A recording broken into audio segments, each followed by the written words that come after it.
Hello, folks. I didn't know what to do my talk on, but this has been what I've been researching endlessly.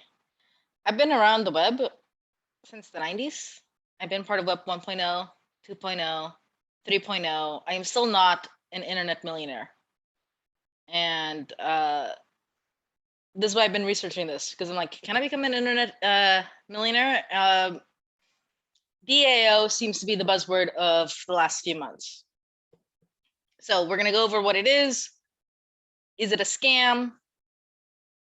If you folks need to go take a bathroom break or something, probably it's a scam.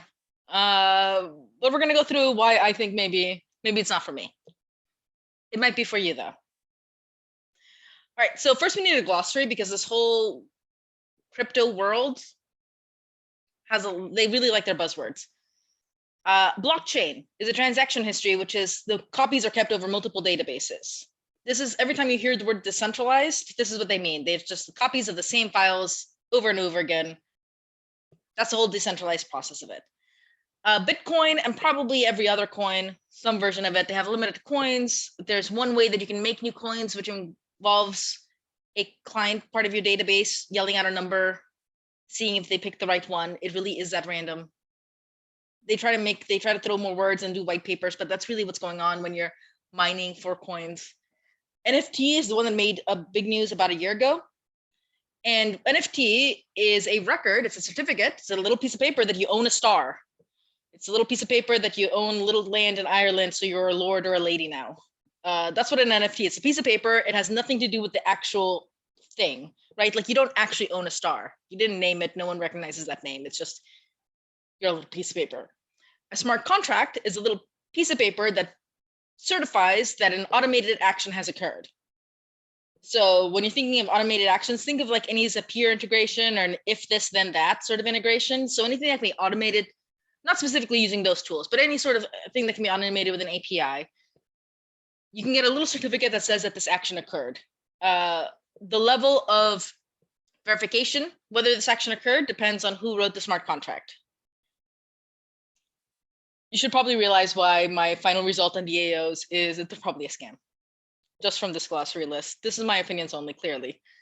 All right, so a DAO is a decentralized automated organization. So the decentralized part is that somehow it happens on that blockchain, which is the databases with the same records. The smart part is that it's automated, but again, you can only verify so much of the automation, right? If you just get a 200 back, but it's a 200, your request failed. If somebody like messed that up, like, anyway. And then the main selling point is that it's controlled by the members instead of an institution. So instead of having a board of directors or a CEO, a C-level executives or something like that, every member of this organization gets a certain number of internal tokens, not these outside tokens, but an internal token that gives you a vote. So that's the main selling point to it. One of the things about it that people really love to talk about is the transparency, because you can see things on the blockchain. You can see things on the blockchain, so it's transparent. And one of the things that gets me a lot of the little Web 2.0 spidey sense is the idea of transparency. Web 2.0, as we look at it back in it now, we think of it as social media. Essentially, we gave up our media to giant corporations and we are now the product, right? However, if you were around at the time, you might remember that a lot of the buzz and hype around Web 2.0 was that you were now going to get APIs with open data. Now everyone's going to have APIs with open data. Data was going to be shared, and everything else was the dark net, right? The dark net really is anything that's not searchable. So this is the view of the dark web, but the dark net is your bank account information, right? Your bank account is the dark net. You can't search it. You can't find it on Google, and that's what actually the dark net is. The promise of Web 2.0 was that a lot more things would be searchable. All of the data would come together, open APIs, transparency. The only lasting one I found from these that I still know about is the Wiki Foundation. They have an API, they have this shared data. They're from that spirit of Web 2.0. Everything else that came out of Web 2.0 essentially became a mega corporation that was bought up, that I know of. I'm sure there's thousands that I don't know about. Great. So this is what essentially why my spidey sense goes up with when we talk about Web 3.0. So an advantage of doing this DAO is that it's trustless, because now you don't trust the CEO or this board of directors to do what you wish, right? It's not like you give money to the Red Cross and it turns out that they're embezzling it somewhere that you don't know about. Like, you know, instead of giving money directly to people in Haiti, they're just like, people are getting paid millions of dollars to do whatever they want, right? So instead of doing that, you would know about it because you would vote for it. Like if it's like, oh, instead of giving money directly to people, we want to buy yachts, you as a member, you would vote for the yacht. That's the promise of it. So it's not really trust. So that's the idea of it being trustless, because everything is transparent, everything is voted by the shares. That's the idea before it. No person or no single person, organization, or government can shut down a DAO. And a lot of the hype is that you have these decentralized connections with people. What does that mean? Decentralized connections with people. By the way, I've watched too many hours and read so many articles. I'm done with the hype, right? Because decentralized connections with people, what does that actually mean? I remember the 90s. That's 1.10. That was, you owned your own website, right? You had emails. You had a forum which you ran on like an old tower that you had running in the closet. I did that, right? That's decentralized and connections with people. That's not what they mean. That's not what they mean. They don't actually mean real connections with people. They just mean transactions with people, right? And really, the hardware is decentralized because they have outsourced the hardware to us. The software is still created by a specific group of people, the people who launched this DAO, right? They're just running that software on your hardware. Okay, so really, why are we doing this? The main promise that I think maybe be true, which could be like why I'm saying probably and maybe it's not a scam, is this idea that you can have people give money to creators directly, right? If people who create content, if you could invest in them and they give you this token, the promise is that instead of Patreon, where you get like an extra webcomic a day early or something like that, Patreon I subscribe to, right? I would just get more money as this creator gets more popular and makes money. So it's, instead of having like the creator friends through TikTok or AdSense through YouTube, me as a member of the DAO for my favorite artist, I could just give them this money directly and I would get some sort of value out of the token that they have created as they continue on to their career. And people want to say, you know, I supported Michael Jackson back when he was a child and he's now, right, when he was like in the 80s, peak popularity, that token would have really gone up in value, right? One of the most popular artists in the world, if you would have invested in him when he was like 10, you'd be a bajillionaire like him. But maybe. Maybe not. Maybe not.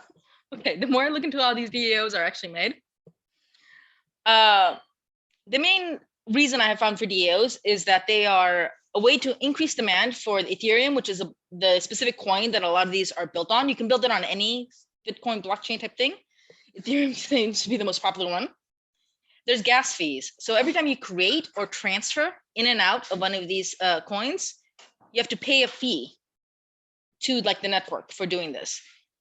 I thought I had put the fee in here for today. I looked at the fees. Depending on the network that you're using, it's between $50 and $300. So if you want to move $5 worth of coin, you have to pay $50 to $300 to move $5. Only $5 actually gets moved value. So I think that this is the real reason why we have NFTs, smart contracts, and DAOs. It's a way to increase demand. I think it's a little bit of a pyramid scheme.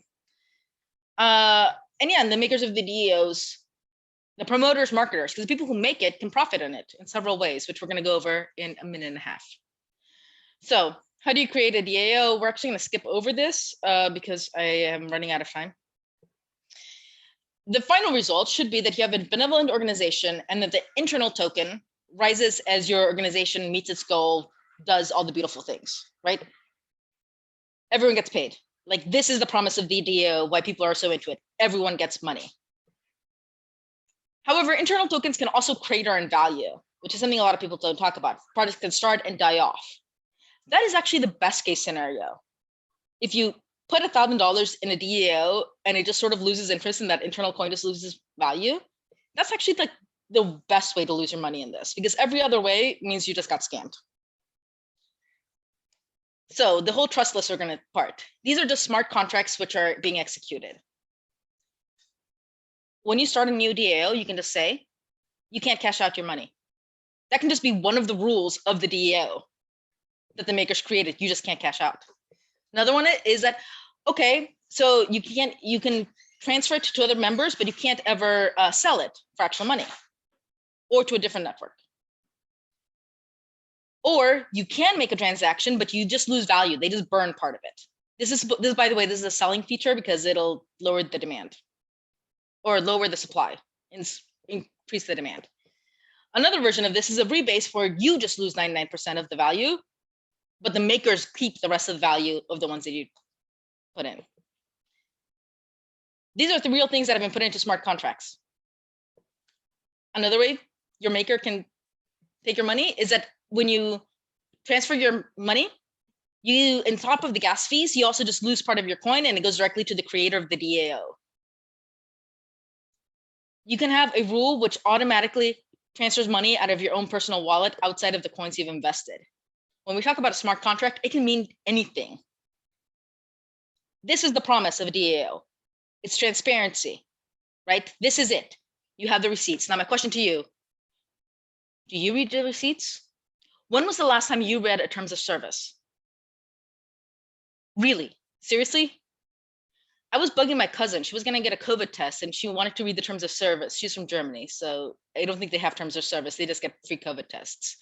And I was like, you have to take the test to get on the plane. So just accept the terms of service. You don't have, like, why read them? There's no point, right? I don't remember the last time I read a terms of service. So yes, there's transparency, but who's going to take the time to read it? So gas fees. Open source can be hacked. People talk about it like it's safer because it's decentralized, but only the hardware is decentralized. The software is written. It's the same thing as every other software. It is not safer than anything else. Yeah, one of the very first venture capitalist DAO done by people who actually know a lot about this web space, they got hacked and lost $50 million. There's been dozens of technical hacks already. These have only been around for a couple of years. There's already been like dozens high publicity hacks. And then just hundreds or thousands of scams like the ones I noted above, which are all real ones. These are not prospective ones. These are things that have happened already. Yeah. Also, if you're good at branding and marketing, like I can do the DAO part of it. If you can sell it, I'll click the forms and buttons to make the DAO if you'd like. Thank you. Thanks, Leslie, for informing us about this. If anyone has questions, feel free to write in chat or unmute. We have time for 1 or 2 questions.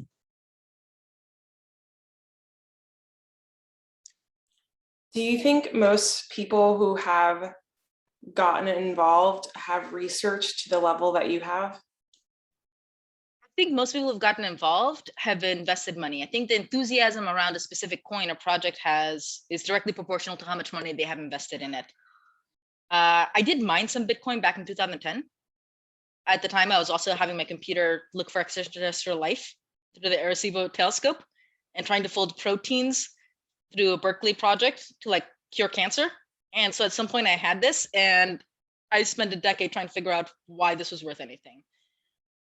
I think most people haven't researched it, and I think a lot of people have made millions of dollars on this for real. And I really wish I was a scammer person. I think a lot of people are getting into it without really thinking about it, but in the same way that all the MLMs work. If you get in at the right time on the right project, yes, you're going to make so much more money. And I just sit there and throw rocks at it, I guess. I don't believe most people who set up DAOs are there to scam you. I just think that's a very high chance of it happening. Because a lot of people don't do the research, or they do the research, but they think like every pyramid scheme, they think I'm smarter, I will get in sooner.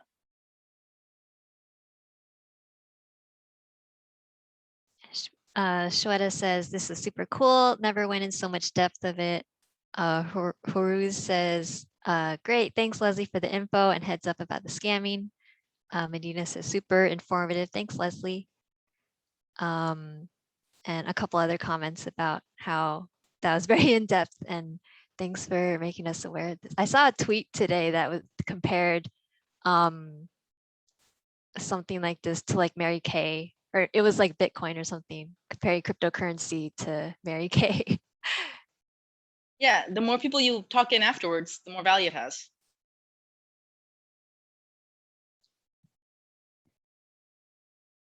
Cool. Thank you again, Leslie.